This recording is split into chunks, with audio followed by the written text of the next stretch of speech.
बिजू का real story. Rajesh अपने पिता के साथ एक गांव में रहता था। उसकी माँ, जो उसकी सबसे अच्छी दोस्त थी, कुछ साल पहले एक बीमारी के कारण मर गई थी और तब से वह बहुत अकेला महसूस करने लगा था। स्कूल में भी उसके ज्यादा दोस्त नहीं थे और हाइट में छोटे होने के कारण उसकी क्लास के सभी बच्चे उसे हर वक्त परेशान करते रहते थे। पर उस रात राजेश की जिंदगी हमेशा के लिए बदल गई।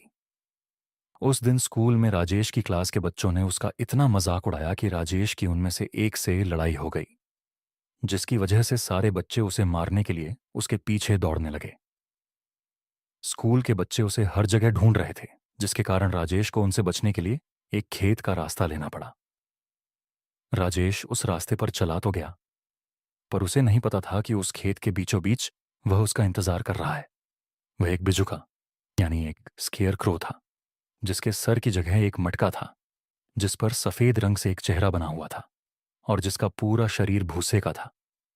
उसकी दो आंखें सूरज की रोशनी में चमकते हुए जैसे उसी को घूर रही थीं। उस बिजुका को वहां देखकर राजेश को एहसास हो गया कि वह उस खेत में आ गया है जहां पर कोई कभी नहीं जाता, क्योंकि पूरे गांव को यह बात पता थी कि उस खेत में जाने का मतलब उस बिजुका के हाथों अपनी जान खोना था।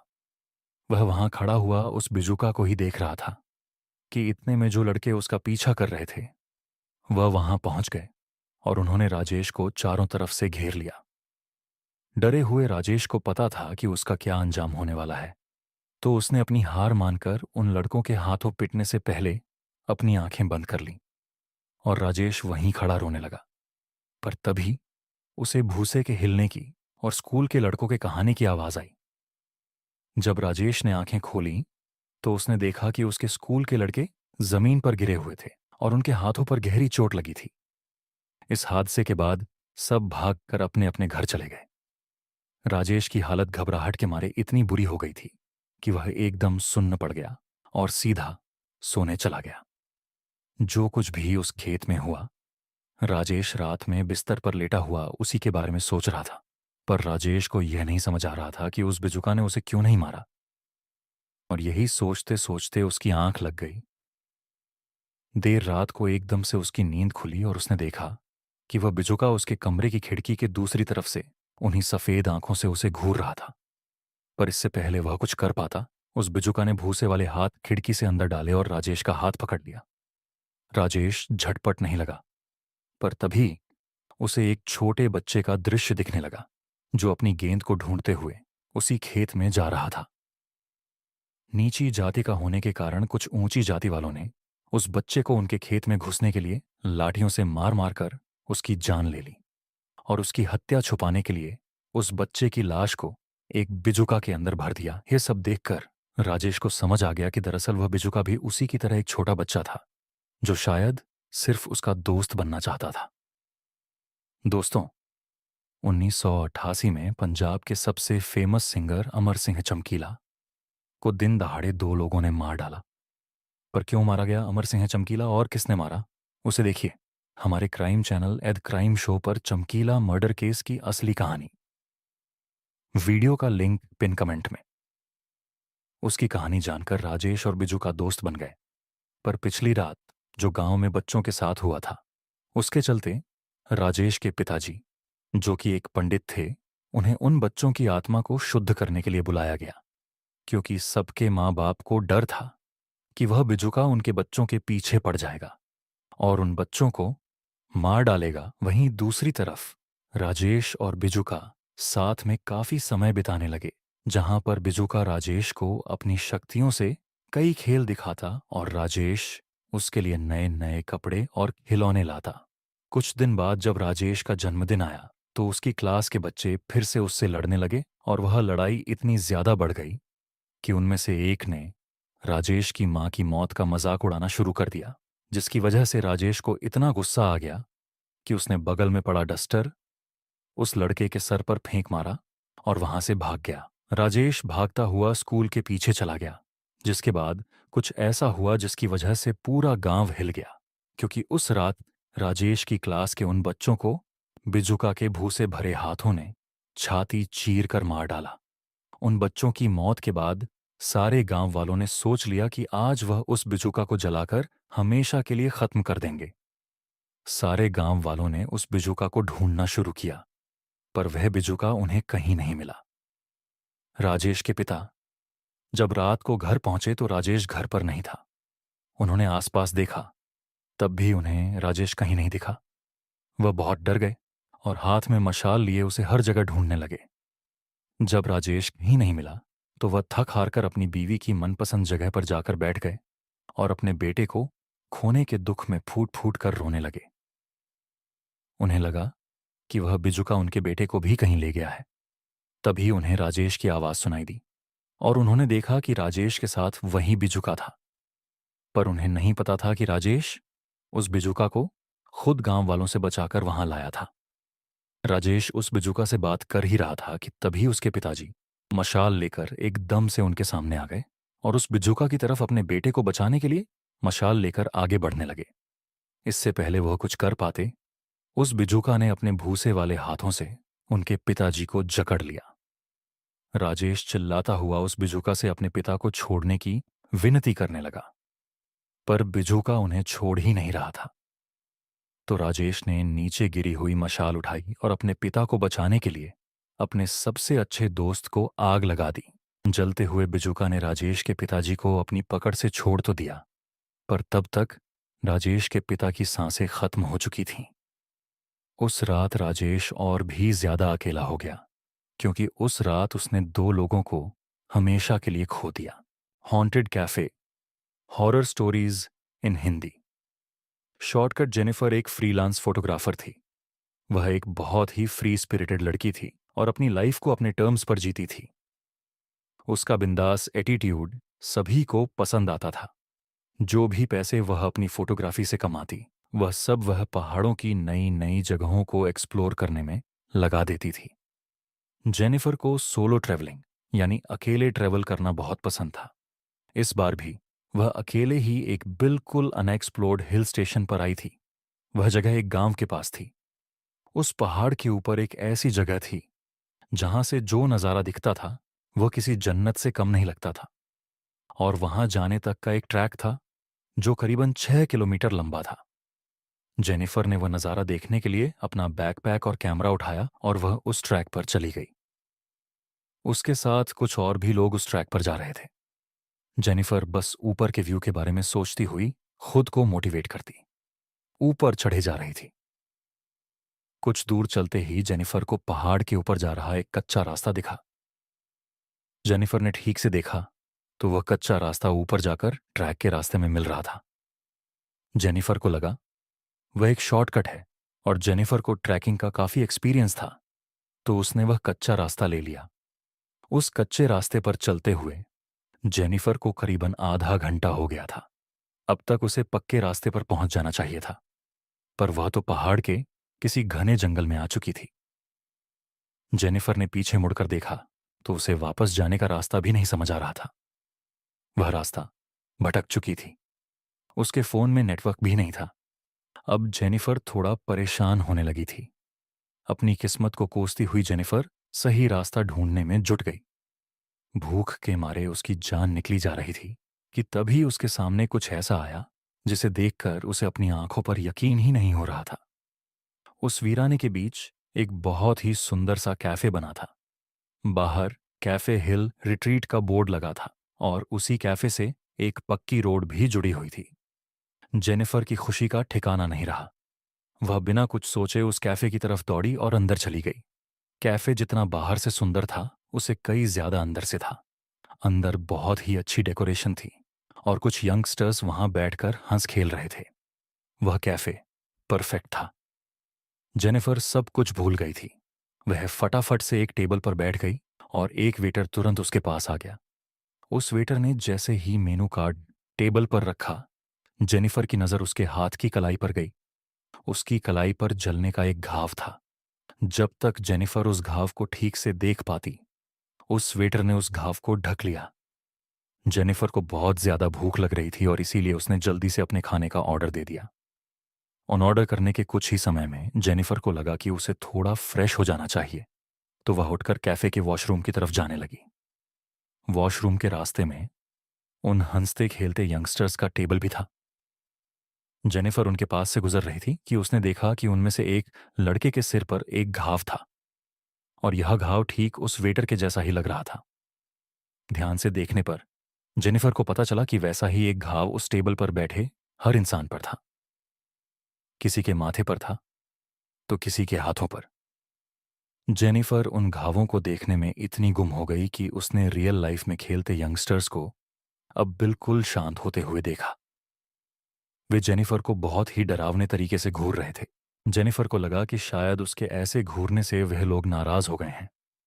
वह सॉरी बोलकर वहां से सीधा वॉशरूम चली गई। वॉशरूम में टैप ऑन करके जेनिफर उन घावों के बारे में सोच रही थी। सोचते सोचते जब उसने अपना मुंह पानी से धोया और सर ऊपर उठाकर शीशे में देखा तो उसकी रूह कांप उठी। उस वॉशरूम के शीशे में उस वॉशरूम का पूरा एरिया झलकर काला हुआ दिखाई दे रहा था। अचानक उसे बहुत जोर जोर से लोगों की चीख की आवाज आने लगी। लेकिन यह सब कुछ कुछ ही सेकंड्स में बंद हो गया, और जब तक जेनिफर कुछ समझ पाती, सब कुछ पहले जैसा हो गया था। जेनिफर को लगने लगा कि उस जगह में कुछ तो गड़बड़ है, पर उसे इतनी भूख लगी थी कि उसने सोचा कि वह जल्दी से जल्दी अपना पेट भरकर वहां से निकल जाएगी।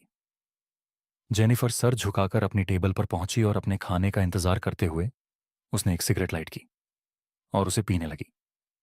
जेनिफर ने सिगरेट का धुआं छोड़ते हुए देखा कि पूरे कैफे में सन्नाटा था, और कैफे में मौजूद हर एक इंसान उसे ही घूर कर देख रहा था।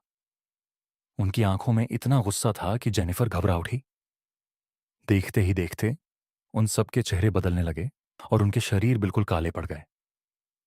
वह वेटर जो जेनिफर से बहुत मुस्कुराकर बात कर रहा था, अब जेनिफर की तरफ गुस्से में तेजी से दौड़ता हुआ आ रहा था। जेनिफर ने सहम कर उस सिगरेट को अपने पानी के गिलास में डालकर बुझा दिया। जेनिफर को कुछ समझ नहीं आ रहा था और वह बहुत ज्यादा डर चुकी थी। इससे पहले वह कुछ कर पाती, उसने देखा कि वहां बैठे लोग जिनके शरीर काले पड़ रहे थे अब राक्षस की तरह टूट रहे हैं। यह देखकर जेनिफर के डर की मारे चीख निकल गई। वह अपना सामान उठाकर जैसे तैसे उस कैफे से बाहर भागी, और जब उसने वहां से निकलकर पीछे मुड़कर देखा तो उसे वह खूबसूरत कैफे नहीं बल्कि एक पूरी तरह जली हुई पुरानी खंडहर दिखाई दी। जेनिफर बिना कुछ सोचे बस वहां से रोड पर भागती गई। रोड पर भागते हुए उसे एक गाड़ी दिखी, और उस गाड़ी में उसी एरिया में रहने वाला कोई आदमी था। जेनिफर की ऐसी हालत देखकर उस गाड़ी वाले इंसान ने जेनिफर को अपनी गाड़ी में लिफ्ट दे दी। जेनिफर ने अपने साथ हुआ हादसा जैसे तैसे करके उस आदमी को समझाने की कोशिश की। जेनिफर को लगा था कि वह आदमी उसको पागल समझेगा, पर उस आदमी ने कुछ ऐसा कहा जो जेनिफर ने कभी सोचा भी नहीं था।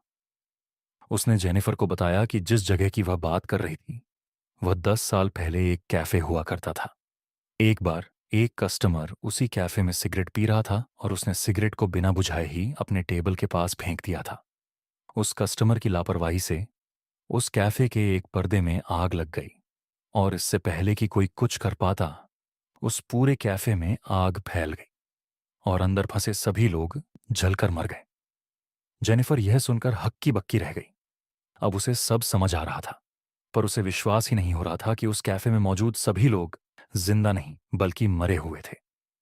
उस आदमी की बात सुनकर जेनिफर सोच रही थी कि वह बाल बाल बच गई, लेकिन जेनिफर को यह नहीं पता था कि उसके बगल में बैठे इंसान की गर्दन पर भी वैसा ही घाव था।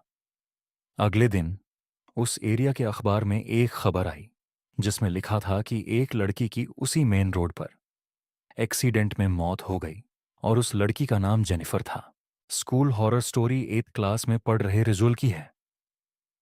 वैसे उसे पढ़ने लिखने का ज्यादा शौक नहीं था, पर रोज एक पीरियड को वह बहुत ही शिद्दत से अटेंड करता था, वेंकट सर का पीरियड।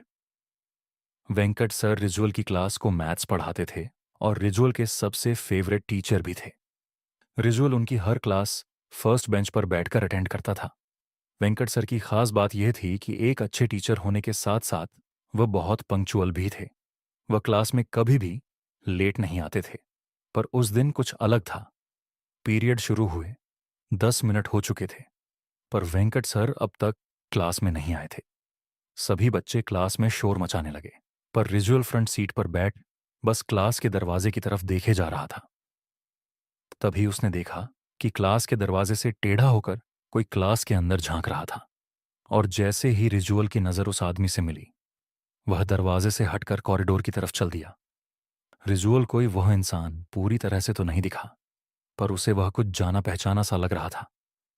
इसलिए रिजुअल अपनी डेस्क से उतरकर उस आदमी के पीछे क्लास से बाहर चला गया। बाहर निकलते ही रिजुअल ने देखा कि वह कोई और नहीं बल्कि वेंकट सर ही थे, और अब वह कॉरिडोर में चलते हुए उसके क्लासरूम के पोर्ट डायरेक्शन में जा रहे थे। रिजुअल को यह बात समझ नहीं आई। रिजुअल ने उन्हें बुलाने की कोशिश भी की, पर ऐसा लग रहा था कि जैसे उन तक रिजुअल की आवाज ही नहीं पहुंच रही थी। तभी वह रिजुअल के सामने एक दूसरे क्लासरूम के अंदर घुसे।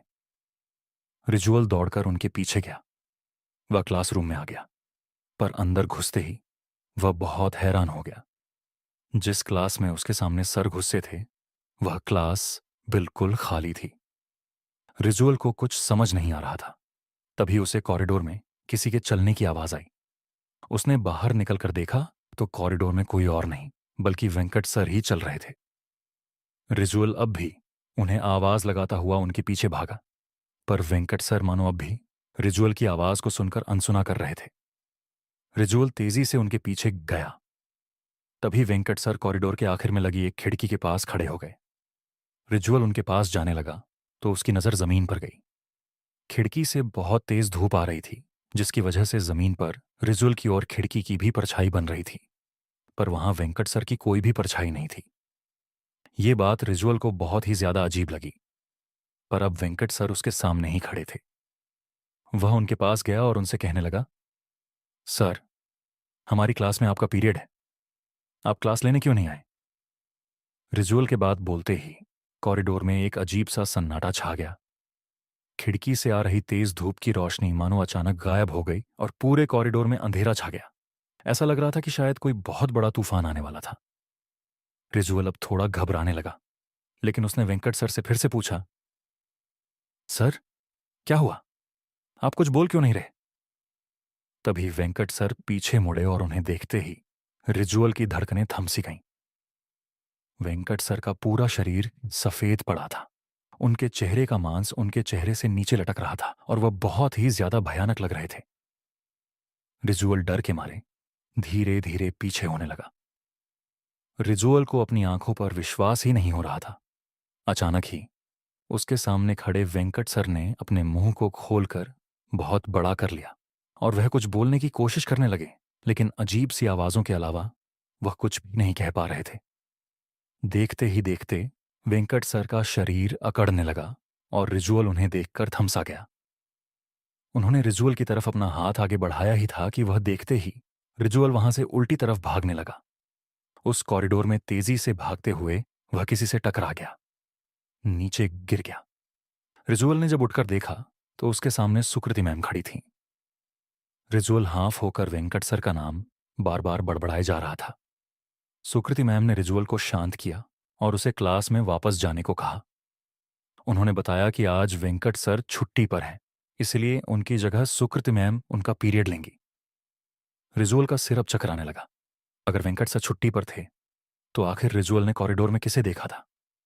रिजुअल को समझ नहीं आ रहा था कि आखिर वह अपने साथ हुआ हादसा किसी को कैसे समझाए। रिजुअल सोच में डूबा क्लास में वापस चला गया। उस दिन जब स्कूल की छुट्टी हुई तो रिजुअल स्कूल के बाहर खड़ा अब भी वेंकट सर के बारे में ही सोच रहा था कि तभी उसे स्कूल की बिल्डिंग की खिड़की के पास वेंकट सर खड़े हुए दिखाई दिए, वैसे ही भयानक रूप में, और रिजुअल को घूर कर देख रहे थे। उन्हें देख इस बार रिजुअल की चीख ही निकल गई और उसने अपने साथ में खड़े दोस्त अंश को उस खिड़की की ओर देखने को कहा, पर अंश को वहां कुछ नहीं दिखा। रिजुअल ने डर के मारे अपनी आंखें बंद कर लीं। कुछ सेकंड्स बाद जब उसने अपनी आंखें खोलीं तो उस खिड़की पर अब वेंकट सर नहीं खड़े थे। डर से झुंझलाया रिजुअल घर चला गया। उसने अपने पेरेंट्स से वह बात शेयर की, पर उन्हें रिजुअल की बात का विश्वास नहीं हुआ। उस हादसे को 3 दिन बीत गए। ना ही वेंकट सर स्कूल में क्लास लेने आए और ना ही रिजुअल को वह दोबारा दिखाई दिए। पर 3 दिन बाद उनके स्कूल में एक खबर आई जिसे सुनकर रिजुअल की रूह कांप उठी। खबर यह थी कि वेंकट सर की 3 दिन पहले ही मौत हो गई थी। वह रात को सोए और सुबह उनका पूरा शरीर अकड़ा हुआ पाया गया। वह नींद में ही चल बसे थे। रिजुअल को आज तक समझ नहीं आया कि आखिर वेंकट सर सिर्फ उसे ही क्यों दिखाई दिए थे। School horror story 8th class में पढ़ रहे रिजुअल की है। वैसे उसे पढ़ने लिखने का ज्यादा शौक नहीं था, पर रोज एक पीरियड को वह बहुत ही शिद्दत से अटेंड करता था। वेंकट सर का पीरियड। वेंकट सर रिजुअल की क्लास को मैथ्स पढ़ाते थे और रिजुअल के सबसे फेवरेट टीचर भी थे। रिजुअल उनकी हर क्लास फर्स्ट बेंच पर बैठकर अटेंड करता था। वेंकट सर की खास बात यह थी कि एक अच्छे टीचर होने के साथ साथ वह बहुत पंक्चुअल भी थे। वह क्लास में कभी भी लेट नहीं आते थे। पर उस दिन कुछ अलग था। पीरियड शुरू हुए 10 मिनट हो चुके थे, पर वेंकट सर अब तक क्लास में नहीं आए थे।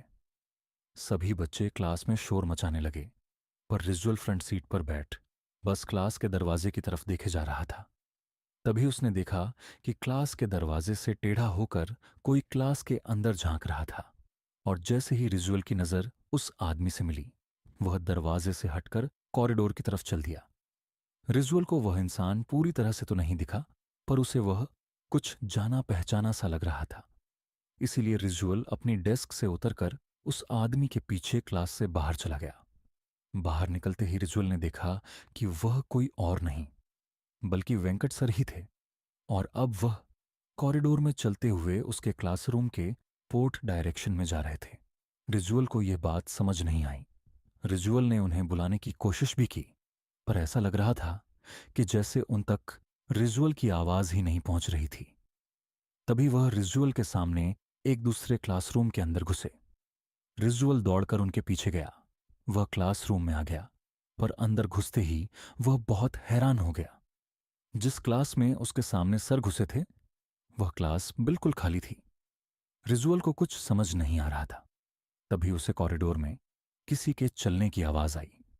उसने बाहर निकलकर देखा तो कॉरिडोर में कोई और नहीं बल्कि वेंकट सर ही चल रहे थे। रिजुअल अब भी उन्हें आवाज लगाता हुआ उनके पीछे भागा, पर वेंकट सर मानो अब भी रिजुअल की आवाज को सुनकर अनसुना कर रहे थे। रिजुअल तेजी से उनके पीछे गया। तभी वेंकट सर कॉरिडोर के आखिर में लगी एक खिड़की के पास खड़े हो गए। रिजुअल उनके पास जाने लगा तो उसकी नजर जमीन पर गई। खिड़की से बहुत तेज धूप आ रही थी, जिसकी वजह से जमीन पर रिजुअल की और खिड़की की भी परछाई बन रही थी, पर वहां वेंकट सर की कोई भी परछाई नहीं थी। ये बात रिजुअल को बहुत ही ज्यादा अजीब लगी, पर अब वेंकट सर उसके सामने ही खड़े थे।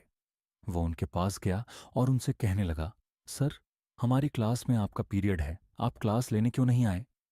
रिजुअल के बात बोलते ही कॉरिडोर में एक अजीब सा सन्नाटा छा गया। खिड़की से आ रही तेज धूप की रोशनी मानो अचानक गायब हो गई और पूरे कॉरिडोर में अंधेरा छा गया। ऐसा लग रहा था कि शायद कोई बहुत बड़ा तूफान आने वाला था। रिजुअल अब थोड़ा घबराने लगा, लेकिन उसने वेंकट सर से फिर से पूछा, सर, क्या हुआ? आप कुछ बोल क्यों नहीं रहे? तभी वेंकट सर पीछे मुड़े और उन्हें देखते ही रिजुअल की धड़कनें थम सी गईं। वेंकट सर का पूरा शरीर सफेद पड़ा था। उनके चेहरे का मांस उनके चेहरे से नीचे लटक रहा था और वह बहुत ही ज्यादा भयानक लग रहे थे। रिजुअल डर के मारे धीरे धीरे पीछे होने लगा। रिजुअल को अपनी आंखों पर विश्वास ही नहीं हो रहा था। अचानक ही उसके सामने खड़े वेंकट सर ने अपने मुंह को खोलकर बहुत बड़ा कर लिया और वह कुछ बोलने की कोशिश करने लगे, लेकिन अजीब सी आवाजों के अलावा वह कुछ भी नहीं कह पा रहे थे। देखते ही देखते वेंकट सर का शरीर अकड़ने लगा और रिजुअल उन्हें देखकर थम सा गया। उन्होंने रिजुअल की तरफ अपना हाथ आगे बढ़ाया ही था कि वह देखते ही रिजुअल वहां से उल्टी तरफ भागने लगा। उस कॉरिडोर में तेजी से भागते हुए वह किसी से टकरा गया, नीचे गिर गया। रिजुअल ने जब उठकर देखा तो उसके सामने सुकृति मैम खड़ी थीं। रिजुअल हाफ होकर वेंकट सर का नाम बार बार बड़बड़ाया जा रहा था। सुकृति मैम ने रिजुअल को शांत किया और उसे क्लास में वापस जाने को कहा। उन्होंने बताया कि आज वेंकट सर छुट्टी पर हैं, इसलिए उनकी जगह सुकृति मैम उनका पीरियड लेंगी। रिजुअल का सिर अब चकराने लगा। अगर वेंकट सर छुट्टी पर थे तो आखिर रिचुअल ने कॉरिडोर में किसे देखा था। रिचुअल को समझ नहीं आ रहा था कि आखिर वह अपने साथ हुआ हादसा किसी को कैसे समझाए। रिचुअल सोच में डूबा क्लास में वापस चला गया। उस दिन जब स्कूल की छुट्टी हुई तो रिचुअल स्कूल के बाहर खड़ा अब भी वेंकट सर के बारे में ही सोच रहा था कि तभी उसे स्कूल की बिल्डिंग की खिड़की के पास वेंकट सर खड़े हुए दिखाई दिए, वैसे ही भयानक रूप में, और रिचुअल को घूर कर देख रहे थे। उन्हें देख इस बार रिचुअल की चीख ही निकल गई और उसने अपने साथ में खड़े दोस्त अंश को उस खिड़की की ओर देखने को कहा, पर अंश को वहां कुछ नहीं दिखा। रिचुअल ने डर के मारे अपनी आंखें बंद कर लीं। कुछ सेकंड्स बाद जब उसने अपनी आंखें खोलीं तो उस खिड़की पर अब वेंकट सर नहीं खड़े थे। डर से झुंझलाया रिजुअल घर चला गया। उसने अपने पेरेंट्स से वह बात शेयर की, पर उन्हें रिजुअल की बात का विश्वास नहीं हुआ। उस हादसे को 3 दिन बीत गए। ना ही वेंकट सर स्कूल में क्लास लेने आए और ना ही रिजुअल को वह दोबारा दिखाई दिए। पर 3 दिन बाद उनके स्कूल में एक खबर आई जिसे सुनकर रिजुअल की रूह कांप उठी। खबर यह थी कि वेंकट सर की 3 दिन पहले ही मौत हो गई थी। वह रात को सोए और सुबह उनका पूरा शरीर अकड़ा हुआ पाया गया। वह नींद में ही चल बसे थे।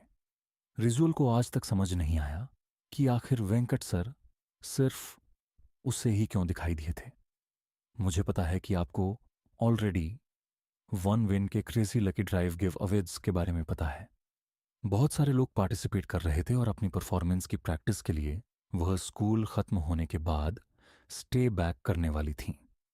उनके साथ साथ उनके 2 और दोस्त पॉल और रमन स्टे बैक कर रहे थे। डांस प्रैक्टिस करते वक्त मीशा के दोस्त पॉल का बैलेंस बिगड़ गया और वह नीचे गिर गया। उसका पैर ट्विस्ट हो गया था और वह बुरी तरह दर्द से चिल्ला रहा था। स्कूल के सब टीचर्स जा चुके थे और हेल्प के लिए उन बच्चों के पास कोई भी नहीं था। तभी मिशा भागकर मेडिकल रूम गई, पर वहां भी तब तक ताला लग चुका था। उसी वक्त मिशा को लगा कि जैसे कोई उसके पीछे से ऊपर गया है। वह मुड़ी तो उसे एक परछाई पर जाते हुए दिखी। मिशा को लगा कि शायद दियो स्कूल स्टाफ में से कोई तो अभी भी स्कूल में है और इसीलिए मिशा उसे रोकने के लिए उसके पीछे भागी। मिशा स्कूल के 3rd फ्लोर पर आ चुकी थी। उस फ्लोर पर स्कूल स्टाफ के अलावा किसी का भी जाना मना था। मिशा पहले तो वहीं सीढ़ियों के पास खड़ी आवाज लगाने लगी, पर उसे कोई जवाब नहीं मिला। इसलिए वह थोड़ी आगे गई। उसने देखा कि उस फ्लोर पर सिर्फ एक ही रूम था और उस पर भी ताला लगा हुआ था। मिशा को कुछ समझ नहीं आया तो वह उस पर अच्छाई को अपने मन का वहम समझकर वापस जाने लगी। लेकिन तभी उसे एक अजीब सी आवाज आई। जब मिशा ने पलटकर उस कमरे की तरफ देखा तो उस दरवाजे पर जो ताला लगा था वह टूटकर नीचे गिरा हुआ था। मिशा एकदम से चौंक उठी। वह उस रूम के अंदर गई और उसे दिखा कि एक आदमी खिड़की की तरफ मुंह करके खड़ा है। मिशा ने उससे पूछा कि अगर वह उसके साथ चलकर पॉल की मदद करेगा, लेकिन उस आदमी ने मिशा को कोई रिएक्शन ही नहीं दिया। मिशा को सब कुछ बहुत अजीब लग रहा था। उसने फिर से उस आदमी को पुकारा, लेकिन तभी अचानक उस कमरे का दरवाजा अपने आप बंद होने लगा। मिशा यह देखकर घबरा उठी। वह दरवाजे की तरफ गई और उसे खोलने की कोशिश करने लगी, लेकिन वह दरवाजा नहीं खुला। तभी मिशा को उस आदमी के हंसने की आवाज आने लगी। वह बहुत डरावने तरीके से हंस रहा था और धीरे धीरे उसकी हंसी तेज होती जा रही थी। मिशा में पलटकर देखने की हिम्मत ही नहीं थी और वह डर के मारे जोरों से दरवाजा पीटने लगी। कोई है, कोई है वहां। तभी मिशा को अपनी गर्दन पर हल्की सी हवा का एहसास हुआ। उसने पलटकर देखा तो उसका दिल दहल उठा। वह आदमी जो कुछ देर पहले खिड़की को देख रहा था अब उसके ठीक सामने खड़ा था। उसके चेहरे पर एक हल्की सी हंसी थी जो मिशा को बहुत डरावनी लग रही थी। वह मिशा को ऐसे घूर रहा था जैसे वह उसे आज जिंदा नहीं छोड़ेगा। उसने मिशा को पकड़ लिया और उसे अपने पास खींचने लगा। मिशा का रोना छूट गया और वह डर के मारे बहुत जोर से चिल्लाई। उस आदमी ने मिशा के मुंह पर हाथ रखा और मिशा के साथ बदसलूकी करने लगा। उधर मिशा को ढूंढते हुए रमन स्कूल के 3rd फ्लोर पर पहुंचा, जहां उन्हें मिशा की चीख सुनाई दी। वह जल्दी से उस कमरे में गए और उन्होंने देखा कि मिशा जमीन पर बैठी रो रही थी और उसके आसपास कोई भी नहीं था। उसकी शर्ट ऊपर से थोड़ी फटी हुई थी और उसके चेहरे पर चोट के निशान थे। उसने सबको अपने साथ हुआ पूरा घटना बताया। मिशा के साथ हुए इस हादसे को सुनकर स्कूल का चेहरा बिल्कुल पीला पड़ गया। उसने मिशा और उसके दोस्तों को बताया कि कुछ साल पहले स्कूल में एक सफाई कर्मचारी काम करता था। वह थोड़ा पागल सा था और वह लड़कियों को बहुत ही गंदी नजरों से देखकर हंसता रहता था। एक बार उसने एक लड़की के साथ बदसलूकी भी की थी। उस लड़की ने जब उसकी कंप्लेंट की तो स्कूल की प्रिंसिपल ने उसे हमेशा के लिए नौकरी से निकाल दिया। उसके एक हफ्ते के अंदर उस पागल आदमी ने थर्ड फ्लोर वाले स्टोरेज रूम में जाकर खुद को मार डाला। उसकी मौत का काफी दिनों तक किसी को पता ही नहीं चला था। उस आदमी की बॉडी बहुत ही डरावनी हालत में पाई गई थी और तब से उसकी आत्मा उसी कमरे में भटक रही थी। इसीलिए स्कूल के थर्ड फ्लोर पर किसी का भी जाना बंद कर दिया गया। इस इंसिडेंट के बाद मिशा इतनी डिस्टर्ब हो गई कि वह कुछ दिन तक स्कूल ही नहीं गई। बल्कि कुछ ही महीनों में उसने एक नए स्कूल में एडमिशन भी ले लिया। लेकिन वह कभी भी उस भयानक आदमी और उसकी डरावनी हंसी को नहीं भूल पाएगी। ये कहानी उस समय की है जब जोनाथन एक बोर्डिंग स्कूल में पढ़ा करता था।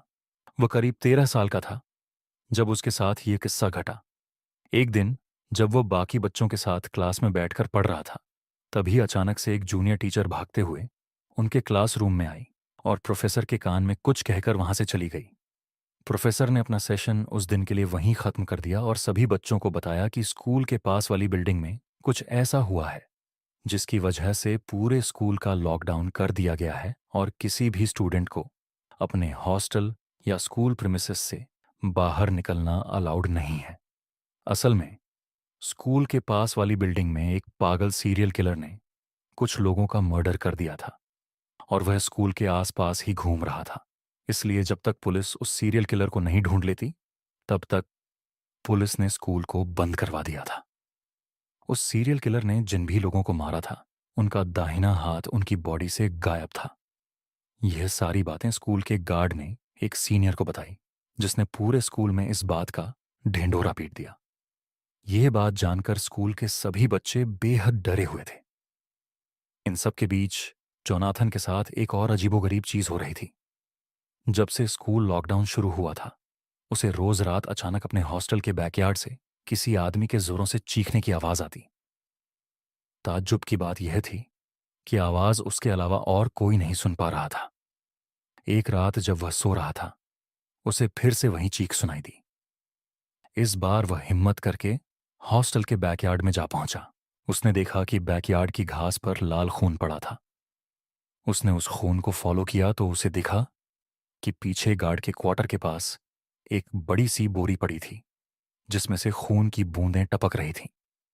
यह देखकर जोनाथन अपने हॉस्टल वार्डन को यह सब बताने के लिए उसके रूम की तरफ जाने लगा। लेकिन तभी उसे ऐसा लगा जैसे उस बोरी में से कोई आवाज आई। वह पीछे मुड़ा और जो नजारा उसने देखा, उसे देखकर वह सुन्न पड़ गया।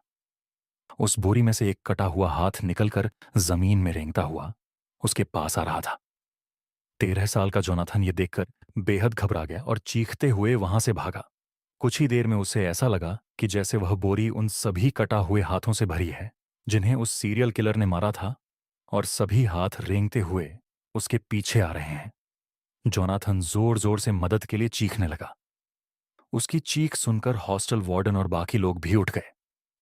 वह बोरी देखकर स्कूल प्रिंसिपल ने तुरंत पुलिस को फोन किया और उन्हें बुला लिया। स्कूल टीचर्स ने सभी बच्चों को एक हॉल में ले जाकर अंदर से लॉक कर दिया। जोनाथन अब भी जोर जोर से रो रहा था। कुछ ही देर में पुलिस वहां पहुंच गई और उन्होंने उस सीरियल किलर को ढूंढ निकाला जो स्कूल में ही एक क्लासरूम में छुपा हुआ था। जोनाथन ने उस रात जो महसूस किया, वह सच था या नहीं यह तो नहीं कह सकते, लेकिन वह बोरी सच में उन्हीं सब लोगों के कटे हुए हाथों से भरी थी जिन्हें उस सीरियल किलर ने मारा था। उस दिन के बाद से स्कूल का रूटीन तो नॉर्मल हो गया, लेकिन जोनाथन को आज भी वह खौफनाक सपना आता है जहां एक कटा हुआ हाथ रेंगते हुए उसके पास आ रहा है। बचपन में गर्मी की छुट्टियां हम सभी की फेवरेट हुआ करती थीं, और उन छुट्टियों में समर कैंप तो हम सब कभी ना कभी गए ही होंगे। पर क्या हो अगर यही समर कैंप आपकी जिंदगी की सबसे ज्यादा खौफनाक याद बन जाए। ये घटना जॉर्ज के साथ 2010 में हुई थी, जब वह 14 साल का था और वह अपने शहर से दूर पहाड़ों में एक समर कैंप के लिए गया था। समर कैंप की कैंप साइट उसके नाना नानी के घर के काफी पास थी, इसलिए वह कैंप शुरू होने से पहले कुछ दिन के लिए वहीं चला गया। उसके नाना ने कैंप के ऑर्गेनाइजर से बात कर ली थी कि वह जॉर्ज को बीच रास्ते से ही पिक कर लें। कैंप ऑर्गेनाइजर ने जॉर्ज के नाना को एक स्पॉट बता दिया जहां से वह लोग जॉर्ज को पिकअप करने वाले थे। जॉर्ज और उसके नाना उस लोकेशन पर पहुंचे, लेकिन वहां कोई बस नहीं थी। उन्होंने कैंप ऑर्गेनाइजर को कॉल किया और उसका phone out of network area था। उन्होंने काफी देर इंतजार भी किया, पर वहां कोई नहीं आया। इसके बाद जॉर्ज के नाना ने डिसाइड किया कि वह उसे खुद कैंप साइट तक छोड़कर आएंगे। वह लोग वहां शाम तक पहुंच गए, क्योंकि कैंप साइट मेन रोड से थोड़ा अंदर जाकर थी। तो उसके नाना उसे कैंप में छोड़कर वहां से वापस लौट गए। जॉर्ज जैसे ही कैंप साइट पहुंचा तो उसने देखा कि उस कैंप का माहौल बेहद अजीब था। सारे बच्चे चुपचाप एक सर्कल में बैठे हुए थे और जॉर्ज को अजीबोगरीब नजरों से देख रहे थे। जॉर्ज के नाना के जाते ही ऑर्गेनाइजर बिना कुछ बोले बस वहां से चला गया। जॉर्ज भी उसके पीछे पीछे कैंप को एक्सप्लोर करने लगा। उसने देखा कि एक टेंट पर उसका नाम लिखा था, तो जॉर्ज ने अपना सामान उस टेंट में रखा और बाहर सबके साथ आकर सर्कल में बैठ गया। उसके बैठते ही सभी बच्चे फिर से उसकी तरफ एक अजीब नजर से देखने लगे। जॉर्ज ने एक दो बच्चों से बात करने की कोशिश भी की, मगर कोई कुछ बोल ही नहीं रहा था। सब बस उसे घूर घूर कर देखे जा रहे थे। तभी सर्कल में बैठा एक बच्चा उठा। उसने जमीन पर पड़ा एक बड़ा सा पत्थर उठाया और गुस्से से जॉर्ज की तरफ बढ़ने लगा। उसे देखकर आसपास बैठे बच्चे भी उठे और जॉर्ज की तरफ आने लगे। सबके चेहरों पर बेहद गुस्सा था। जॉर्ज यह देखकर बहुत डर गया। वह बार बार कैंप के ऑर्गेनाइजर को लगाने लगा। जब इतनी बार बुलाने पर भी ऑर्गेनाइजर नहीं आया, तब जॉर्ज वहां से तुरंत उठा और भागकर अपने टेंट में छुप गया। अचानक ही जॉर्ज के टेंट के बाहर बिल्कुल शांति छा गई, जैसे कि वहां कोई हो ही ना। अचानक से शाम पूरी तरह ढल गई और रात के अंधेरे ने उस कैंप साइट को चारों तरफ से घेर लिया। तभी जॉर्ज को दिखा कि कुछ ही दूरी पर एक लड़की जमीन खोद रही थी। जॉर्ज हिम्मत करके उसके पास गया। जॉर्ज ने उससे बात करने की कोशिश की, लेकिन वो लड़की बस पागलों की तरह जमीन खोदे जा रही थी। जॉर्ज ने उससे फिर पूछा कि वह कौन है और क्या कर रही है, तो उस लड़की ने जॉर्ज की तरफ गुस्से से देखा और कहा कि वो जॉर्ज की कब्र खोद रही है। ये सुनकर जॉर्ज घबरा उठा और जल्दी उस लड़की से दूर भाग गया। जॉर्ज को कुछ समझ नहीं आ रहा था कि उस कैंप में आखिर हो क्या रहा है। उसने सोचा कि वह कॉल करके अपने नाना को वापस बुला लेगा और उनके साथ वापस घर चला जाएगा। फोन कॉल करने के लिए वह कैंप ऑर्गेनाइजर के टेंट गया।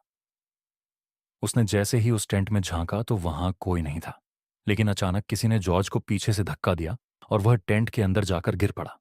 जब जॉर्ज ने मुड़कर देखा तो उसके होश उड़ गए। उसके सामने वही टेंट का ऑर्गेनाइजर, उनका हुलिया बहुत ही ज्यादा डरावना लग रहा था। किसी का शरीर जला हुआ था तो किसी की हड्डियां टूटी हुई थी।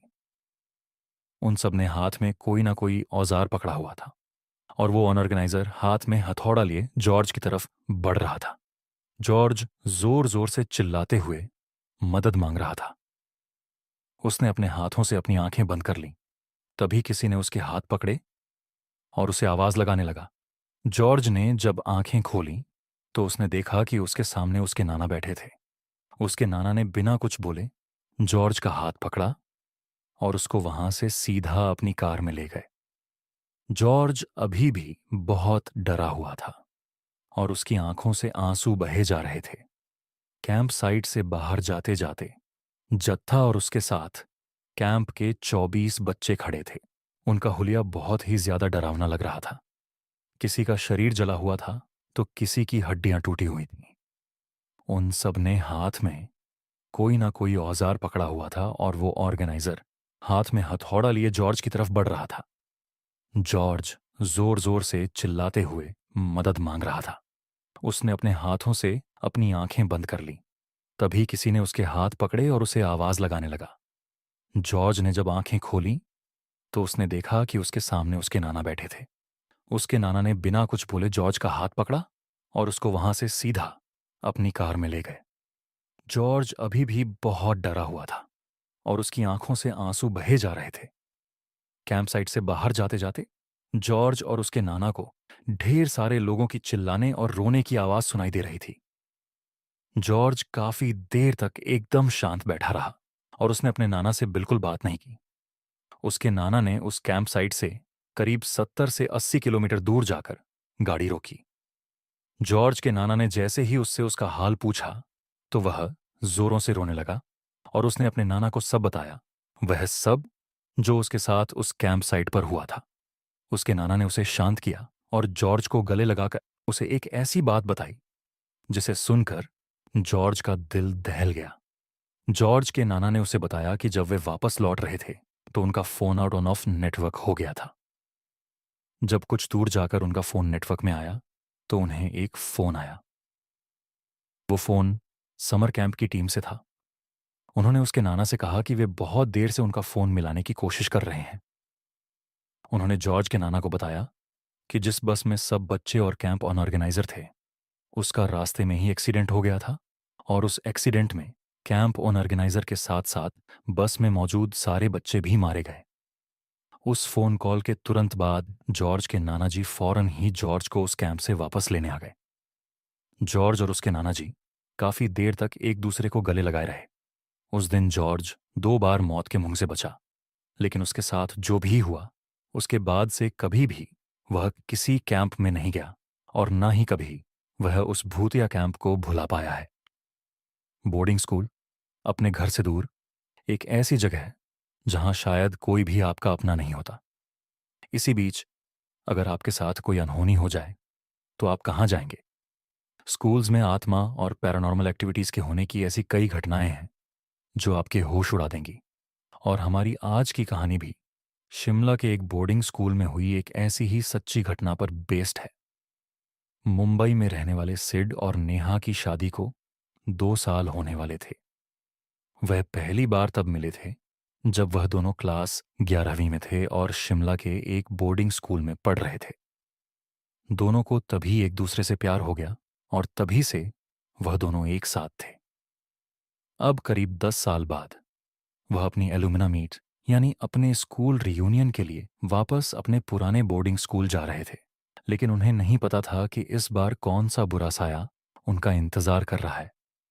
स्कूल पहुंचते ही सिड और नेहा का स्वागत स्कूल के सीनियर्स ने किया और उन्हें ग्रीट करके वे उन्हें ऑडिटोरियम तक ले गए जहां प्रिंसिपल ने सभी एलुमनाई का वेलकम किया और पार्टी शुरू करने का ऑर्डर दिया। सिड और नेहा को पार्टी में बहुत मजा आ रहा था। उन्होंने खूब डांस किया और ढेर सारी पिक्चर्स क्लिक की। नेहा डांस करते करते थोड़ी थक गई तो इसीलिए वह साइड में आकर एक चेयर पर बैठ गई और सभी को एंजॉय करते हुए देखने लगी। तभी उसकी नजर भीड़ के पीछे खड़े एक लड़के पर गई जो कि उसी को देख रहा था। उस लड़के का हुलिया काफी अजीब था। उसकी आंखों के नीचे काले धब्बे थे, स्किन पीली पड़ी हुई थी और चेहरे पर अजीब सी उदासी थी। नेहा को उस बच्चे की शक्ल कुछ जानी पहचानी लग रही थी, मगर उसे ठीक से याद नहीं आ रहा था कि आखिर उसने उस बच्चे को कहाँ देखा था। देखते ही देखते वह बच्चा वहां से गायब हो गया और नेहा बेहद चौंक गई। वह उठ खड़ी हुई और हर तरफ उस बच्चे को ढूंढने लगी। अचानक उसने देखा कि वह बच्चा ऑडिटोरियम से बाहर निकल रहा था, तो नेहा ने भी उसका पीछा किया। पीछा करते करते नेहा अपने स्कूल के बेसमेंट के पुराने आर्ट रूम तक पहुंच गई। जैसे ही अंदर घुसी उसकी यादें ताजा हो गईं। यह वही रूम था जहां सिड और नेहा अपनी क्लासेस बंक करके एक दूसरे से मिलने आया करते थे। नेहा वहां पड़ी चीजें देखने लगी कि तभी आर्ट रूम का दरवाजा जोर से खुद खुद आंगन की तरफ खुलने लगा। वो आवाजें उसके पीछे से आ रही थीं। वह पलटी और उसने देखा कि वही बच्चा आर्ट रूम के कॉर्नर में बैठा रो रहा था। उसने अपना चेहरा अपने हाथों से छुपाया हुआ था।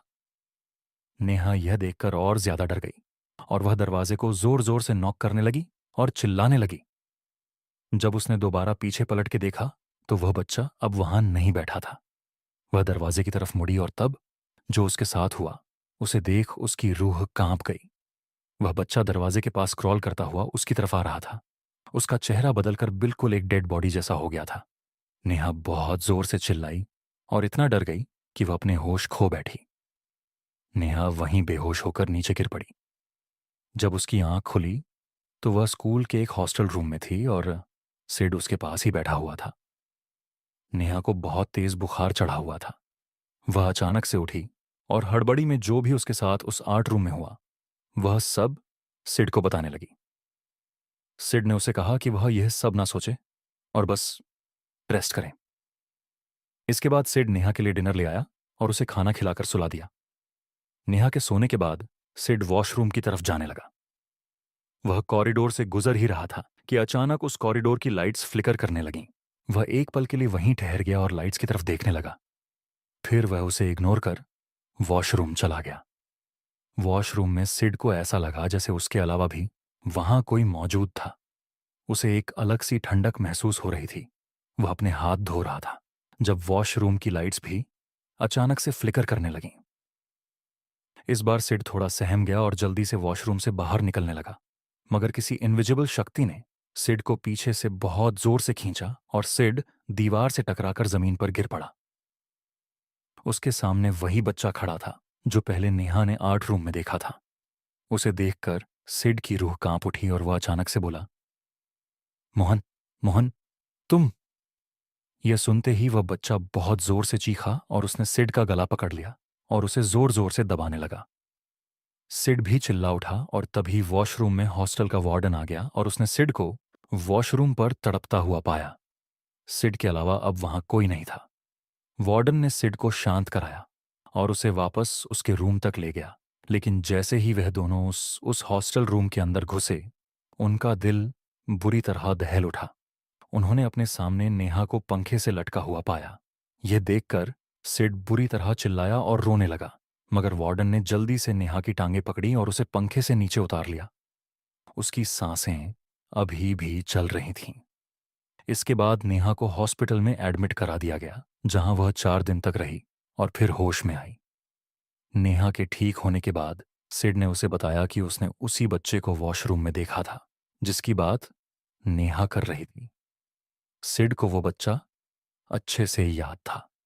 उसने नेहा को याद दिलाया कि जब वह दोनों 11वीं क्लास में थे तब मोहन सिड का बेस्ट फ्रेंड हुआ करता था। नेहा स्कूल में नई नई आई थी। सिड और मोहन दोनों को ही नेहा बहुत पसंद आ गई थी और इसी वजह से सिड और मोहन की दोस्ती टूट गई थी। सिड ने जल्द ही नेहा को डेट करना शुरू कर दिया था, मगर यह बात मोहन को बिल्कुल पसंद नहीं आई। एक साइको जैसे वो नेहा को स्टॉक करने लगा था। सिड से हाथापाई करने के बहाने भी ढूंढता था। जब ये सब करने के बाद भी नेहा ने उस पर ध्यान नहीं दिया तो एक दिन मोहन ने अपने हॉस्टल के कमरे में पंखे से लटक कर अपनी जान दे दी। इस हादसे के बाद सिड नेहा को लेकर वापस अपने घर लौट गया, मगर आज भी नेहा को रोज रात में उस बच्चे की भयानक शक्ल के बुरे सपने आते हैं। अनजान रास्ता, सच्ची कहानी। मेरा नाम पवन है और मेरे साथ ये घटना तब हुई थी जब मैं 21 साल का था। मेरा गांव उत्तराखंड के पिंडारी ग्लेशियर के फुट हिल्स में है। पहाड़ी लोगों के लिए रात को पहाड़ों में घूमना आम बात है, पर उस रात जो मेरे साथ हुआ उसके बाद से जब भी मैं उन पहाड़ों में अकेले निकलने के बारे में सोचता हूं तो मेरी रूह कांप जाती है। मैं 6 साल बाद गर्मियों की छुट्टियों में अपने गांव वापस आया था। मेरे आने की खुशी में मेरे बचपन के दोस्तों गिरदा और देव ने डिसाइड किया कि हम पिंडारी ट्रैक के नीचे वाले पहाड़ के झरने पर जाकर सेलिब्रेट करेंगे। हमने अगली सुबह ट्रैक शुरू किया। वह ट्रैक 8 घंटे का था और रास्ता बेहद खूबसूरत था। आधे से ज्यादा ट्रैक करने के बाद थकान और तेज धूप के कारण हमने सोचा कि थोड़ी देर आराम कर लें। वह जगह बहुत ही शांत थी और वहां कई सारे छोटे रास्ते थे जो अलग अलग पहाड़ों तक जाते थे। हमने गाने चलाते चलाते लंच किया और थोड़ी देर में ही हमारी आंख लग गई। लेकिन कुछ देर बाद अचानक मेरे कानों में किसी बच्चे की आवाज आई, बाबा, और मेरी आंख खुल गई। मैं जब नींद से उठा तो पसीनों से तरबतर था। मैंने देखा कि आसपास कोई नहीं था और शाम भी हो चुकी थी। उस वक्त मुझे वह एक बुरा सपना ही लगा। हर तरफ शांति थी। मैंने टाइम देखा और अपने दोनों दोस्तों को उठाया। हमें सूरज ढलने के बाद रात में पहाड़ों में घूमने की आदत थी, तो हम ट्रैक पर आगे बढ़ गए। हम तीनों ने अपने फ़ोन की फ्लैशलाइट्स और टॉर्च चलाने की कोशिश की, पर कुछ ही देर में दोनों की बैटरी खत्म हो गई। कोई और चारा नहीं था, इसलिए हमने अपने अंदाजे से एक रास्ता पकड़ लिया। हम कई घंटों तक उस रास्ते पर चलते रहे, पर चढ़ाई बढ़ती जा रही थी। रास्ता पतला हो रहा था और हम थे कि झरने तक पहुंच ही नहीं पा रहे थे। पर न जाने वहां की हवा में ऐसा क्या था कि मुझे हर समय ऐसा लग रहा था जैसे कोई मेरा पीछा कर रहा है। लेकिन मैं जितनी बार पीछे मुड़ता, मुझे सिर्फ पेड़ और झाड़ियां ही नजर आती थीं। कई घंटों तक जंगल में भटकने के बाद हम समझ गए थे कि हम सही रास्ते से काफी दूर आ चुके हैं। शायद हम चलते चलते किसी दूसरे ही पहाड़ पर पहुंच गए थे। हमारे शरीर थक कर चूर हो गए थे और हमने एक सही जगह पर अपना तंबू लगा दिया। लेकिन तंबू लगाते वक्त मुझे झाड़ियों से फिर से एक छोटी लड़की की आवाज आई। ऐसा लग रहा था कि कोई छोटी लड़की मुझे कुछ बोलने की कोशिश कर रही थी, पर मुझे समझ नहीं आ रहा था। मैंने उसे अपने मन का वहम समझा और सीधा खाना खाकर सो गया।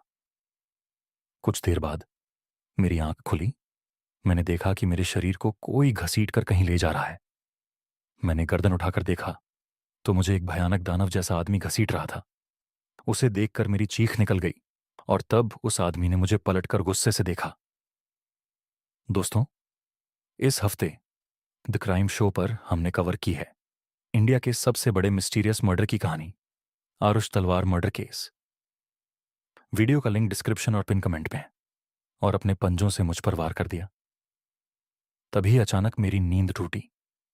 मैं अपने टेंट में ही लेटा हुआ था। जो आग हमने लकड़ी से जलाई थी वह बुझ चुकी थी, पर अभी सुबह नहीं हुई थी।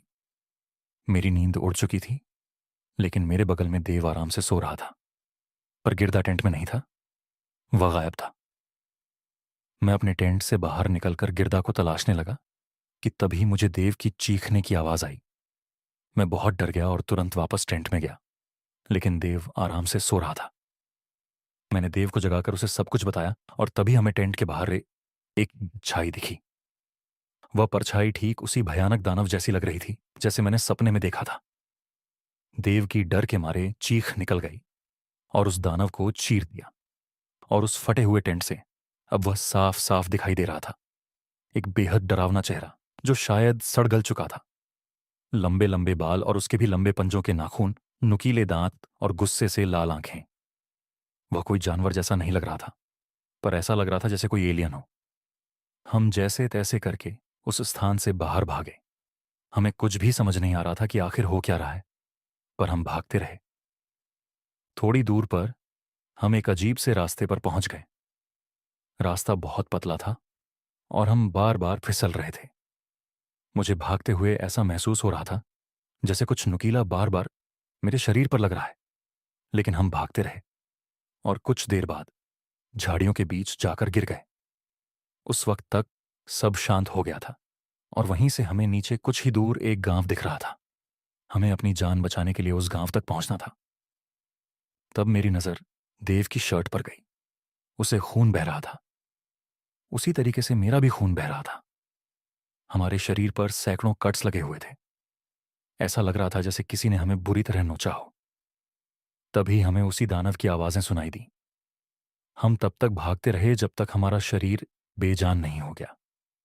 हम दोनों बहुत बुरी तरीके से घायल हो चुके थे और हमारे दोस्त गिरदा की भी कोई खबर नहीं थी।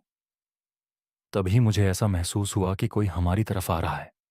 मैंने देखा तो वह एक बकरी चराने वाला था। उसने हम दोनों की ऐसी हालत को देखकर शोर मचाना शुरू कर दिया और कई गांव वाले वहां आकर जमा हो गए। उन्हें देखते ही मानो हम दोनों बेहोश ही पड़ गए। पूरी एक दिन की बेहोशी की हालत में रहने के बाद हमें होश आया। हम दोनों के शरीर पर पट्टियां बंधी थीं और वह गांव के मुखिया का घर था। होश में आते ही हमने उन्हें सब कुछ बताया। जब हमने उन्हें वह सब बताया जो हमारे साथ हुआ, तो वह थोड़ी देर के लिए शांत हो गए। फिर उन्होंने बताया कि हमारा बचना किसी जादू से कम नहीं था, क्योंकि उस पहाड़ में कई काले तंत्र करने वाले तांत्रिक वास करते थे, और कई साल पहले एक आदमी वहां उनको काबू करके उनकी शक्तियां पाने गया था। उस आदमी ने उनकी शक्तियों पर काबू पाने के लिए कई जानवरों और इंसानों की बलि भी दी, और फिर वह उन्हीं पहाड़ों में कहीं गायब हो गया। लेकिन वहां के लोग मानते हैं कि वह आदमी अभी भी काली शक्तियों की मदद से जिंदा है और उन्हीं पहाड़ियों में अपने अगले शिकार का इंतजार करता रहता है।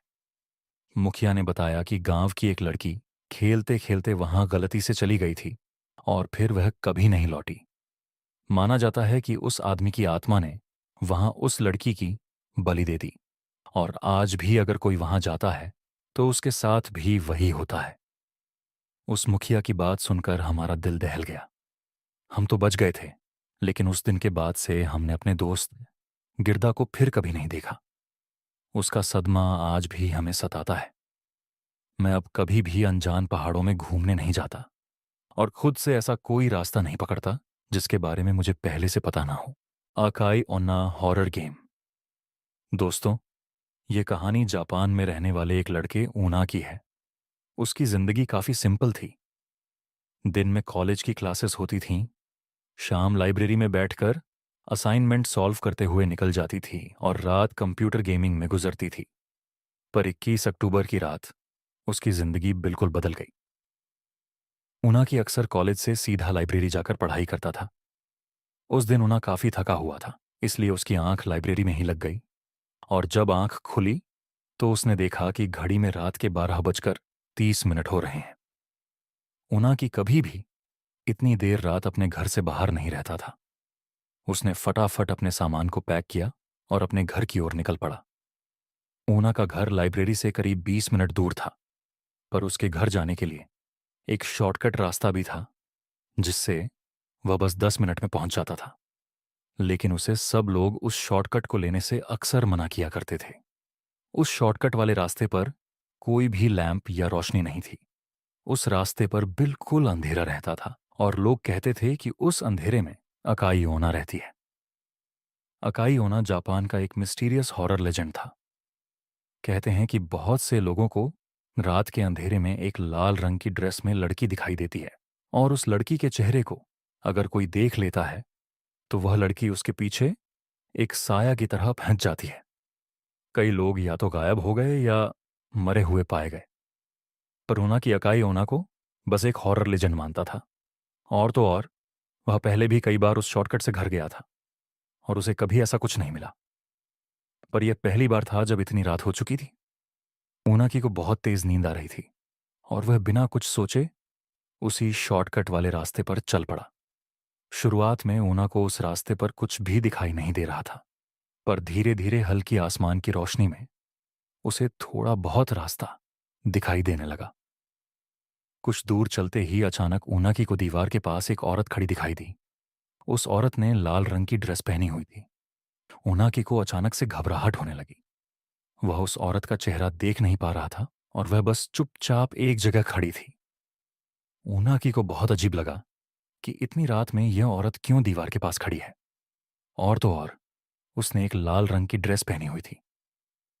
उसे एक पल के लिए लगने लगा कि अकाई ओना का लेजेंड कहीं सच तो नहीं। फिर भी उनाकी बिना कुछ बोले अपना सिर झुकाए आगे चलता रहा। लेकिन जैसे ही उनाकी उस औरत के पास से गुजरा, उससे रहा नहीं गया और उसने नजर उठाकर उस औरत के चेहरे को देख लिया और उसके होश उड़ गए। उस औरत का चेहरा भयानक था, इतना सफेद कि ऐसा लग रहा था कि वहां पर किसी औरत की लाश खड़ी हुई है। इतना अजीब चेहरा ओनाकी ने आज तक नहीं देखा था। ओनाकी उस औरत को देखकर बहुत डर गया और वहां से जल्दी से भाग गया। जैसे तैसे वह अपने घर पहुंचा। ओनाकी ने जो देखा वह उसे भूल नहीं पा रहा था। उस औरत का चेहरा मानो उसके दिमाग के अंदर छप गया था। अगले दिन ओनाकी अपनी उसी रूटीन के साथ जिंदगी जीने लगा, पर अब शाम होते ही उसके साथ कुछ अजीब होने लगा था। उसे ऐसा महसूस होता कि जैसे उसके आसपास कोई मौजूद है जो उस पर नजर गड़ाए बैठा हुआ है। ऐसी ही एक रात ऊनाकी अपने बिस्तर पर चादर ओढ़कर सो रहा था। तभी उसे ऐसा लगा कि जैसे किसी ने उसकी चादर को नीचे की तरफ से खींचा। ऊनाकी की नींद खुल गई। उसने सहमी नजरों से इधर उधर देखा तो उसे कुछ नहीं दिखा, पर तभी उसकी आंखों के सामने एक लाल परछाई तेजी से कमरे की खिड़की के बाहर चली गई। उनाकी को अपनी आंखों पर विश्वास नहीं हो रहा था। उसे लग रहा था कि वह पागल होता जा रहा है। उसने खुद को समझाया कि यह सब उसका वहम था और जबरदस्ती अपनी आंखें बंद करके छत की तरफ मुंह करके सो गया। कुछ देर तक सोने की कोशिश करने के बाद उनाकी ने बेचैनी में अपनी आंख खोली और फिर जो उसे दिखा वह इस दुनिया के ही परे था। उसके कमरे की छत पर बिस्तर के ठीक ऊपर वही लाल ड्रेस वाली लड़की दीवार से चिपकी हुई उसे घूर रही थी। उनाकी जोर से चीखा और वहीं उसकी नींद खुल गई। उनाकी को अब समझ आया कि वह असल में यह सब एक सपने में देख रहा था। उसका गला बुरी तरह सूख गया और पूरा शरीर पसीने पसीने में भीगा था। तभी वह उठकर पानी पीने लगा। पानी पीते हुए उनाकी की नजर अपने कमरे की खिड़की पर गई और उसके हाथ से पानी का गिलास छूट गया।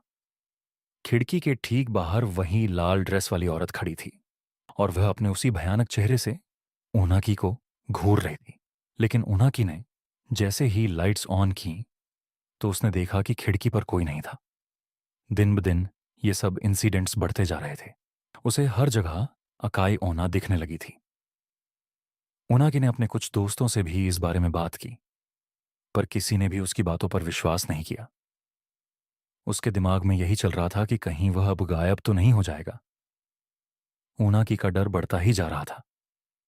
उसने डिसाइड किया कि वह पुलिस स्टेशन जाकर वहां से मदद मांगेगा, पर तभी उसे अपने घर के मेन गेट खुलने की आवाज आई। उनाकी हिम्मत करके बाहर देखने गया तो उसने देखा कि उसके घर का दरवाजा पूरा खुला हुआ था और बाहर से तेज हवाएं अंदर आ रही थीं। उनाकी ने अपने एक दोस्त को सब कुछ बताने के लिए फोन मिलाया। वह बस अपने साथ हुए इंसिडेंट्स के बारे में बोलता चला गया। तभी बात करते करते वह एकदम से रुक गया, क्योंकि उसे अपनी गर्दन के ऊपर किसी की सांसें महसूस हुईं। उनाकी समझ गया कि उसके पीछे कोई खड़ा था। एकदम से उसे एक हाथ अपनी गर्दन पर आता हुआ महसूस हुआ। जब उनाकी ने शीशे में देखा तो वह कांप उठा। अकाई ओना उसके ठीक पीछे खड़ी थी। उनाकी ने घबराते हुए अपने दोस्त से फोन पर कहा, अकाई ओना, वो मुझे लेने आई है। वो वो मुझे लेने आ गई है। कुछ ही देर बाद उनाकी का दोस्त उसके घर पहुंचा। उनाकी का पूरा घर तहस नहस हो चुका था। ऐसा लग रहा था कि जैसे घर के अंदर कोई तूफान आया हो। उसके दोस्त ने पूरा घर ढूंढा, पर उनाकी कहीं भी नहीं था। उनाकी अपने ही घर से गायब था और उस दिन के बाद वह कभी किसी को नहीं मिला। आज तक कोई नहीं जानता कि उनाकी के साथ आखिर हुआ क्या था। कौन है अकाई ओना और क्यों वह जापान में लोगों को गायब कर रही है? इन सभी सवालों के जवाब तो हमारे पास नहीं है, पर हम सिर्फ इतना जानते हैं, अगर आपको कभी कोई ऐसी औरत किसी अंधेरी गली में खड़ी दिखाई दे तो वहां से वापस मुड़ जाना ही बेहतर है।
Smile, real horror story. आशी अभी अभी कॉलेज के लिए उत्तराखंड छोड़कर दिल्ली एक नए फ्लैट में रहने के लिए आई थी। उसे अपने कॉलेज से कुछ आधा घंटा दूर एक फ्लैट मिला। अगले 2 दिन आशी और उसके मम्मी पापा, जो उसे छोड़ने आए थे, उसका घर सेटअप करने लगे। घर सेटअप करते हुए उन्हें पिछले ऑनर्स का एक गत्ते का बॉक्स मिला, पर उसे उन्होंने जैसे तैसे साइड में छोड़ दिया। 3 दिन बाद आशी को अलविदा कहकर उसके मम्मी पापा वापस अपने घर उत्तराखंड निकल गए। जाते जाते आशी की मम्मी पीछे मुड़ी और कस के उसे दोबारा गले लगाकर कहने लगी कि उन्हें कुछ अजीब सी बेचैनी हो रही है। अच्छा होता अगर आशी इस बेचैनी को थोड़ी और सीरियसली लेती, क्योंकि अगले कुछ दिनों में जो उसके साथ घटने वाला था वह किसी ने भी सोचा नहीं था। आशी को फोटोग्राफी और एडिटिंग का बहुत शौक था और वह इसी फील्ड में आगे भी कुछ करना चाहती थी, मगर घर पर पैसों की थोड़ी कमी होने की वजह से वह कभी अपने लिए प्रोफेशनल कैमरा खरीद नहीं पाई थी। पर वह दिल्ली आकर खुश थी। उसने कॉलेज में बहुत से दोस्त बना लिए थे। आने वाले सैटरडे को उसने अपने दोस्तों के लिए एक छोटी सी पार्टी भी रख ली। देखते ही देखते शुक्रवार आ गया। कॉलेज से लौटते ही उसने पार्टी के लिए घर की साफ सफाई शुरू कर दी। बालकनी साफ करते हुए उसकी नज़र कोने में पड़े उस गत्ते के बॉक्स पर पड़ी, जो इतने समय से बाहर पड़े पड़े बिल्कुल सड़ गया था।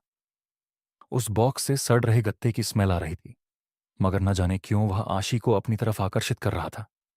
जब आशी ने वो बॉक्स खोलकर देखा तो उसमें पुराने सामान के साथ एक विंटेज कैमरा और एक रील पड़ी थी। आशी यह देख बहुत खुश हो गई और उसने झट से वह कैमरा खोलकर पुरानी रील हटाई और नई रील भर उससे फोटो खींचनी शुरू कर दी। वह कहीं ना कहीं हैरान भी थी कि इतने पुराने बॉक्स में जब बाकी सब तबाह हो चुका है तो ये कैमरा अभी तक कैसे चल रहा है। पर उसने अपने इन सारे ख्यालों को साइड में रखा और जल्दी से जाकर बाहर लगे फूलों, गमलों और पौधों की फोटो खींचने लगी। आशी के फ्लैट के ठीक सामने एक बूढ़ी आंटी मिसेस कौशिक रहती थी, जो हर सुबह उसे कॉलेज जाते समय गुड मॉर्निंग कहा करती थी।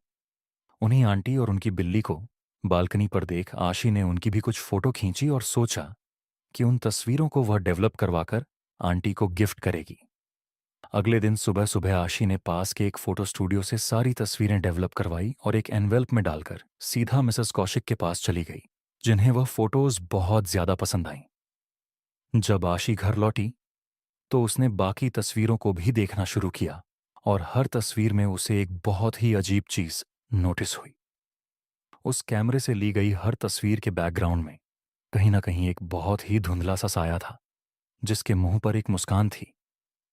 उन फोटोज को देखते देखते आशी उनमें कहीं खो सी गई। उसे ऐसा लगने लगा कि जैसे उस साये की मुस्कान धीरे धीरे हर तस्वीर में बढ़ती जा रही है और हर दूसरी तस्वीर में वो कैमरे के करीब आता जा रहा है। तभी अचानक आशी के घर की घंटी बजी। जब आशी ने दरवाजा खोला तो वहां उसके दोस्त खड़े थे। सैटरडे आ चुका था और उसके दोस्त हाउस पार्टी के लिए पहुंच गए थे। पर आशी को अपनी तबीयत थोड़ी खराब लग रही थी, इसलिए उसने पार्टी कैंसिल कर दी और अपने फ्रेंड्स को वापस भेज दिया। जब वह अपने कमरे में वापस आई तो उसका ध्यान फिर से उस कैमरे पर गया। आशी ने इस बार उस कैमरे से खुद की शीशे में थोड़ी तस्वीरें खींची। तभी अचानक उस शीशे पर एक क्रैक बनने लगा। यह देखकर आशी के हाथ से वह कैमरा छूट गया। आशी जैसे ही पीछे मुड़ी, उसे खुद की रिफ्लेक्शन शीशे में दिख रही थी, मगर उस रिफ्लेक्शन में उसके हाथ में कैमरा अभी भी था और उसके मुंह पर वैसे ही भयानक स्माइल थी, जिसे देखकर वह बहुत जोर से चिल्लाई और वहां रखी चेयर से टकराकर नीचे गिर गई। जब वह उठी तो वो शीशा बिल्कुल नॉर्मल था, बस उस पर एक क्रैक था। उसे लगा यह सब उसका भ्रम है, इसलिए वह चुपचाप जाकर सो गई। 2 दिन बाद आशी किताबें पढ़ते पढ़ते अपने लिविंग रूम में ही दोपहर में आंख लग गई और रात को उसकी नींद 3 बजे खुली। आशी ने अपनी किताबें समेटी और अपने कमरे की ओर जाने लगी, मगर ड्राइंग रूम की खिड़की से उसने अपने सामने जो देखा उसे देखकर आशी के होश उड़ गए। मिसेस कौशिक अपनी बालकनी पर खड़ी थी, लेकिन उनके चेहरे पर एक बहुत बड़ी मुस्कान थी, बिल्कुल वैसी ही जैसे उसकी बाकी तस्वीरों में थी। आशी वहीं जम गई, जैसे वह अपना पूरा जोर लगा रही हो, मगर वह वहां से हिल ही नहीं पा रही थी। देखते देखते मिसेस कौशिक के पीछे से एक हाथ निकला जिसमें एक कांच का टुकड़ा था, और उस हाथ ने उनके गले पर जानलेवा हमला कर दिया। आशी चिल्लाना चाहती थी, मगर उसके मुंह से कोई आवाज ही नहीं निकल पाई। डर के मारे उसने अपनी आंखें कसकर बंद कर ली, और जब खोली तो वह अपने बिस्तर पर लेटी हुई थी और बिस्तर पर मिसेस कौशिक की बिल्ली घूम रही थी। इसे सपना समझकर आशी दोबारा सो गई। आशी सीधा अगली रात 9 बजे अपने दोस्त के कॉल से उठी और उसने उस बिल्ली को वहीं कमरे के कोने में बैठा हुआ देखा। वह बिल्ली गौर से एकटक बस उस कैमरे को देखे जा रही थी, पर आशी की आंखें खुली की खुली रह गईं जब उसने अपने बिस्तर पर उस बिल्ली के पंजे से लगे हर तरफ खून के निशान देखे। आशी ने भागकर वापस अपनी खिड़की पर जाकर देखा तो मिसेस कौशिक वहीं थी, जहां उसने कल रात उन्हें खड़ा देखा था, और उनके हाथ में वह कांच का टुकड़ा था। उनके बगल में उनकी बिल्ली एक खून के तालाब में बैठी अपने पैर चाट रही थी। आसपास के फूल मुरझा गए थे और गमलों में सारे पौधे भी मर गए थे। आशी दौड़कर अपने कमरे में गई तो वह बिल्ली गायब हो चुकी थी, मगर वह खून के निशान अभी तक उस कमरे में चारों ओर फैले हुए थे। आशी को कुछ समझ नहीं आ रहा था। बस उसने जल्दी से जाकर उस कैमरे को अपने डस्टबिन में फेंक दिया। तब उसकी नजर बॉक्स में पड़ी पुरानी रील पर पड़ी। जब उसने उसे गौर से देखा तो उसे रियलाइज हुआ कि वह पुरानी रील वही मिसेस कौशिक, वही पौधे और फूलों की थी जो बस 3 दिन पहले खींची थी। मगर इस बार वो साया बिल्कुल साफ साफ दिखाई दे रहा था। हर तस्वीर में आशी ही खुद पीछे खड़ी हुई थी और उसके चेहरे पर वही भयानक स्माइल थी। आशी को लगा कि वह पागल होती जा रही है, और जैसे ही उसने आगे की तस्वीरें देखी उसका पूरा शरीर सुन्न हो गया। आगे की तस्वीरें आशी की ही थीं, कई उसके बचपन की, कई उसके स्कूल की, और हर तस्वीर में वो साया आशी के बिल्कुल पीछे खड़ा था, उसे अपनी डरावनी मुस्कान के साथ देखता हुआ। एकदम से पीछे डस्टबिन में पड़े कैमरा से एक क्लिक की आवाज आई, मगर पीछे कुछ भी नहीं था। और तब आशी ने उस रील की आखिरी तस्वीर देखी, और वे आखिरी तस्वीर भी आशी की थी, ड्राइंग रूम में हाथ में रील लिए डमिन में से खींची हुई फोटो। मगर उस फोटो की सबसे डरावनी बात यह थी कि फोटो में आशी के बिल्कुल सामने मिसेस कौशिक और बहुत सारे ऐसे ही लोग एक लंबी भयानक स्माइल के साथ खड़े थे। कांपते कांपते आशी ने ऊपर देखा तो वही साया आशी के ठीक सामने आकर जोर से चिल्लाया, स्माइल! उस रात के बाद से आशी कॉलेज नहीं आई, ना ही वह किसी का फोन उठा रही थी। चिंता में अगले ही दिन उसके दोस्त फ्लैट के एजेंट के साथ अंदर घुस गए, मगर वहां कोई नहीं था। बस ढेर सारा सामान, और सामान के बिल्कुल बीच एक विंटेज कैमरा और एक रील जो आशी के मम्मी पापा आशी के सामान के साथ अपने साथ ले गए। कई महीनों तक आशी का कुछ पता नहीं चला, लेकिन एक दिन आशी के छोटे भाई ने भी कैमरा उठाया और उसने भी अपने घर के बाहर पेड़ की फोटो खींची, जो 3 दिन बाद पूरी तरह से सड़ गया। जब उसके छोटे भाई ने वह फोटो डेवलप कराई तो उसे दिखा कि उस पेड़ के पीछे आशी खड़ी थी,